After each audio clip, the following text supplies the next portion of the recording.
आप सभी जानते हैं कि एक मलेशिया नाम का छोटा सा देश है, उस देश का एक तेल है जिसका नाम है पामोलिन तेल। वो पामोलिन तेल सबसे ज्यादा भारत के बाजार में है, सबसे ज्यादा। 1-2 टन नहीं, लाखों टन में है, करोड़ों टन में है पामोलिन तेल, जो भारत के शेत बाजार में आ गया। अब पामोलिन तेल आके बिकने लगा। अब पामोलिन तेल का भाव भारत में आके पड़ता है 20 से 22 रुपए लीटर, और शेतकरी समाज जो उत्पन्न करके तेल देता है वो है 40 रुपए लीटर। अब भारत का शेतकरी सरसों का तेल करे 40 रुपए लीटर, नारियल का तेल करे 60 रुपए लीटर, तिलहन का तेल पैदा करे 90 रुपए लीटर। तो भारत में 40, 60 और 90 रुपए लीटर के आसपास तेल का भाव है, और विदेशी पाम तेल मिलता है 20 से 22 रुपए लीटर। तो सारे भारतवासी जो तेल बनाने वाले उद्योगपति हैं वो सब पामोलिन तेल धड़ल्ले से लाखों लाखों टन में इंपोर्ट कर रहे हैं, और उस पामोलिन तेल को भेड़सेड़ करके, मिलावट करके आपको बेच रहे हैं। आप बाजार से डिब्बाबंद जितना भी तेल लाके खाते हैं वो सब पाम तेल है।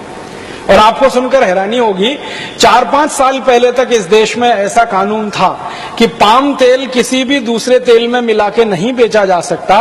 गेट करार और WTO के दबाव में अब कानून ऐसा है कि पाम तेल किसी भी तेल में मिला के बेचा जा सकता है।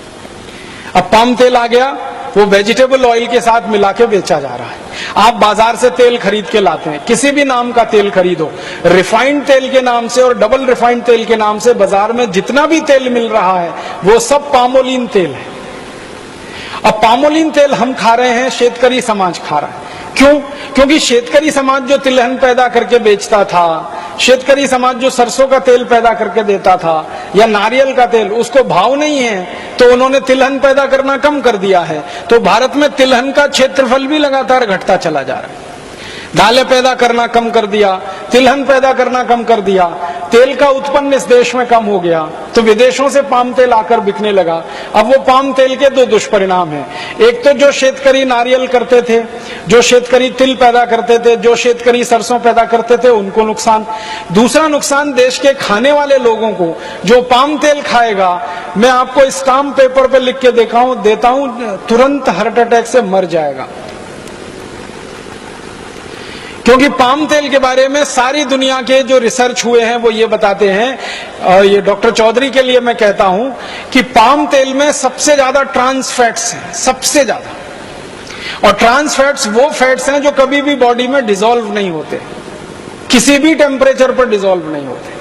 और ट्रांस फैट्स जब बॉडी में डिसॉल्व नहीं होते तो वो फैट बढ़ता जाता है, बढ़ता जाता है, बढ़ता जाता है। और आपने सुना होगा कि जब फैट जरूरत से ज्यादा बढ़ जाता है तभी हृदय घात आता है और आदमी मर जाता है। जब फैट जरूरत से ज्यादा बढ़ जाता है तभी ब्रेन हेमरेज होता है और आदमी पैरालिसिस का शिकार हो जाता है।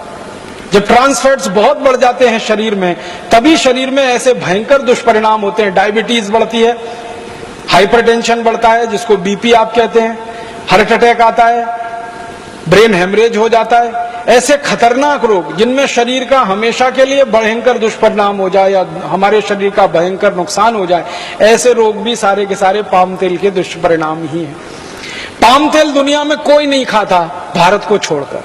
मलेशिया जिस देश से पाम तेल भारत में आता है WTO करार के बाद, वो मलेशिया खुद पाम तेल नहीं खाता। मलेशिया में पाम तेल का जास्ती से जास्ती उपयोग होता है उद्योग धंधों में, लेकिन वो पाम तेल गेट करार के बाद भारत में भयंकर पैमाने पर बेचा जा रहा है। तेल का बाजार पूरी तरह से अब विदेशियों के कब्जे में चला गया। तो एक तरफ अपना शेतकरी नुकसान पाता है, दूसरी तरफ लोगों को भी तकलीफ आती है।